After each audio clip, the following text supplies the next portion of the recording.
Maangalio ya moyo ni ya mwanadamu. Soma neno la Mungu. Niruhusu nikufundishe. Yaani mwalimu mzuri kuliko mimi nisimama hapa. Bwana Yesu asifiwe. Kitabu hiki kimeandikwa na Roho Mtakatifu. Amen. Roho Mtakatifu ndiye mwalimu, ndiye mwenye Biblia. Amen. Siseme amina.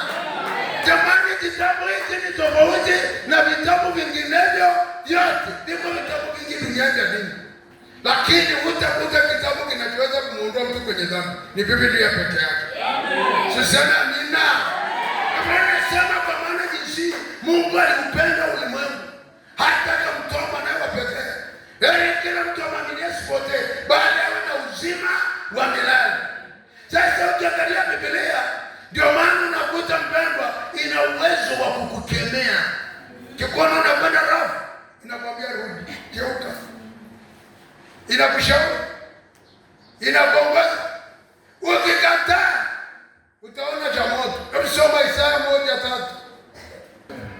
Yesu akiwa moyoni mwako na kuhakikishia, moyoni mwangu nimeliweka neno lako nisije nikakutenda dhambi, alisema Daudi.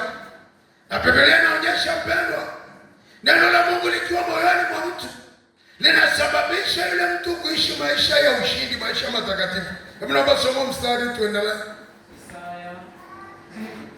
Isaya 1:3.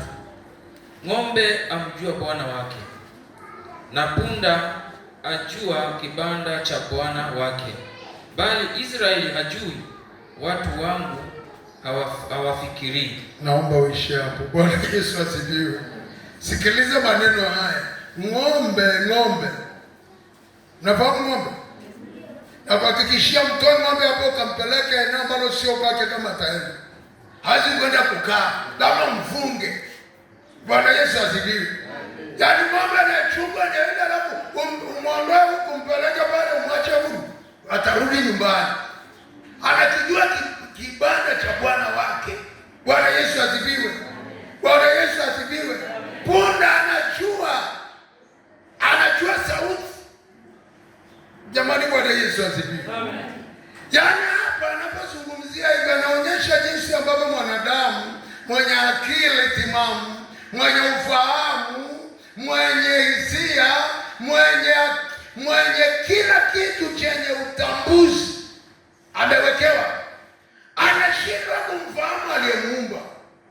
Jamani, Mungu asaidie sana. Usije ukafanya mchezo na maisha.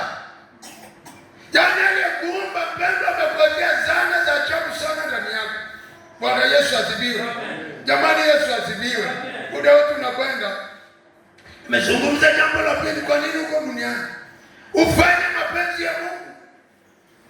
Ufanye mapenzi ya Mungu mpendwa, ndio maana uko duniani. Na Mungu anatarajia, Biblia inazungumza mambo mengi sana, kuzaa matunda, kumtumikia Mungu, kufanya kazi ya Mungu iendelee mbele. Bwana Yesu asifiwe. Na ndio maana unapofanya hivyo mpendwa, iko siku unakwenda kuvuna. Ndio maagizo ya Biblia hii. Siku unapofika kazi yako imemalizika ya duniani hapa, kwa sababu nakuhakikishia ishi leo, lakini jua kwamba wanadamu Biblia imemweka kama majani, kama mvuke. Bwana Yesu asifiwe. Kwamba wewe mpendwa unaishi duniani, unatakiwa uelewe jukumu lako la kuishi duniani ni nini. Tumewekwa ili kusudi tumtumikie Mungu. Bwana Yesu asifiwe. Na pia swali la tatu, utaishi wapi milele? Utaishi wapi milele? Wanadamu, mimi nashangaa tunaombewa maombi, tuombe wakati ni ya kwako peke yako, ya maandalizi ya umilele wako. Pendwa, mbinguni hatuendi kama msarakambo. Sasa hivi tulikuwa tunaambishwa hapa hivi, si ndio? Sisi tunarukaruka vizuri. Na kuhakikishia mbinguni hatuingii hivyo. Mbinguni kuna kigezo. Hebu sema kigezo. Bwana Yesu asifiwe. Huwezi kwenda mbinguni tu hivi hivi unaingia mbinguni. Mbingu ya nani? Na ndio maana Yesu ni kweli alikwenda kwa makao, lakini alitupa conditions za kuingia kule. Bwana Yesu asifiwe. Nikisema condition vile vigezo jamani. Kigezo cha kuingia kule mbinguni kipo. Mbinguni kumeandaliwa kwa ajili ya watakatifu. Watakatifu watamuona Mungu. Watakatifu wataishi na Mungu. Watafurahi na Baba yao Yesu Kristo siku anapokuja kulichukua kanisa lake. Bwana Yesu asifiwe. Ndio maana mpendwa, nikutie moyo, hongera sana kwa kuokoka. Wale binti yangu nakwenda kuokoka, jua hatuendi kukupa dini mpya. Yesu anabadilisha watu. Yesu anafungua watu. Yesu anaokoa watu. Anawafungua kutoka wapi? Dhambini. Anawaweka huru. Mpendwa, nakuhakikishia Yesu akikuweka huru, utakuwa huru kweli kweli. Bwana Yesu asifiwe. Yesu akikuweka huru, ukiona mtu ambaye yuko kanisani na bado anaonja dhambi, huyo ni kibaka wa imani. Ndio maana kwa maneno ya machache yaweke moyoni mwako. Tamani neno la Mungu liwe kira kwako. Bwana Yesu asifiwe. Ziko sababu nyingi hapa ambazo ningeweza nikakunani, lakini kwa ajili ya muda naomba nisimame hapo tuendelee na huduma itakayokuwa mbele yetu. Yesu alisema maneno haya, atakayesikia maneno yangu na kuyafanya atafananishwa na mtu aliyejenga nyumba yake kwenye mwamba. Pendo mafuriko yakisha, pepo zikivuma, haziwezi kuitikisha ile nyumba kwa sababu imejengwa juu ya mwamba. Yesu ni mwamba. Alisema nitalijenga kanisa langu ambalo milango ya kuzimu haitalishinda. Bwana Yesu asifiwe. Na kuhakikishia maisha na Yesu ni salama. Rabosaka rabosinda. Maisha na Yesu ni salama. Maisha bila Yesu ni hatari kwa maisha yako. Pendwa, bila Yesu sio maisha hayo. Hata kama ungeona sasa hivi anaweza kukwambia kwamba mabinti zangu, wewe ni mzuri sana. Ndugu yangu, dunia haina uzuri kwako, Yesu ni mzuri kwako. Tuseme amina. Bwana Yesu asifiwe. Maisha yako na Yesu ni mazuri. Yesu anatamani uwe salama. Yesu anatamani maisha yako yawe salama. Na ndio maana tunaposema maneno haya, nimekuonyesha rafiki mzuri. Rafiki, Biblia ni rafiki mwema. Amen. Yesu asifiwe. Ndio mikono yako juu. Na yule anataka kuokoka, hata kama wako na wengine, tafadhali japo mbele, tutaomba pamoja.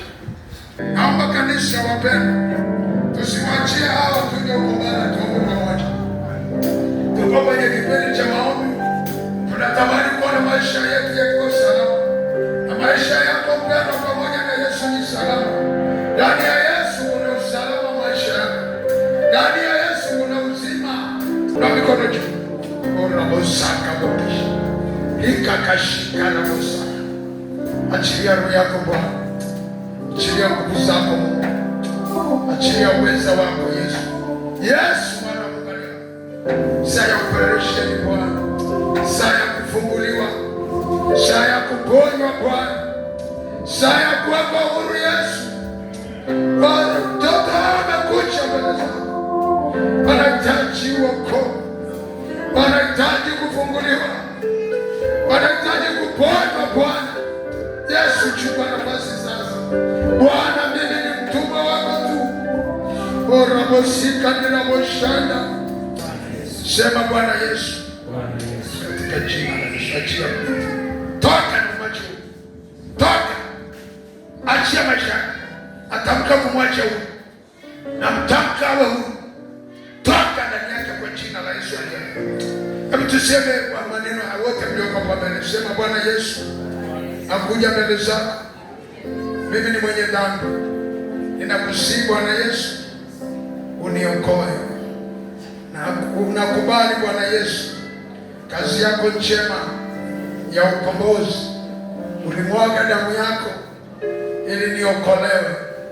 Ulikufa kifo cha msalaba, ukalipa gharama ya dhambi zangu. Ndio maana leo ninafungua moyo wangu, uingie moyoni mwangu, uwe Bwana wangu na Mungu wangu. Kuanzia sasa ninakata shauri la kukufuata wewe na kupenda Yesu, kwa sababu ulinipenda, kwa sababu ulitoa uhai kwa ajili yangu, ukafa, ukazikwa, ukafufuka, ili mimi niwe huru, ili mimi niwe huru katika jina la Yesu. Na kusihi Bwana Yesu, unifute kwenye kitabu cha hukumu, uniandike Bwana kwenye kitabu chako cha uzima. Asante Bwana Yesu, asante Bwana Yesu kwa kuniokoa, kwa kuniokoa. Nimeokoka sasa, nitakutumikia, naahidi kukupenda, naahidi kukutumikia siku zote za maisha yangu, katika jina la Yesu Kristo, amen, amen. Mungu mchungaji msaidizi ataomba kwa kuahirisha ibada yetu. Tutaomba wote pamoja. Mungu Baba, katika jina la Yesu Kristo wa Nazareti uliye hai, Baba, tuna kila sababu ya kulihimidi jina lako, kwa kuwa hakika hatuna Mungu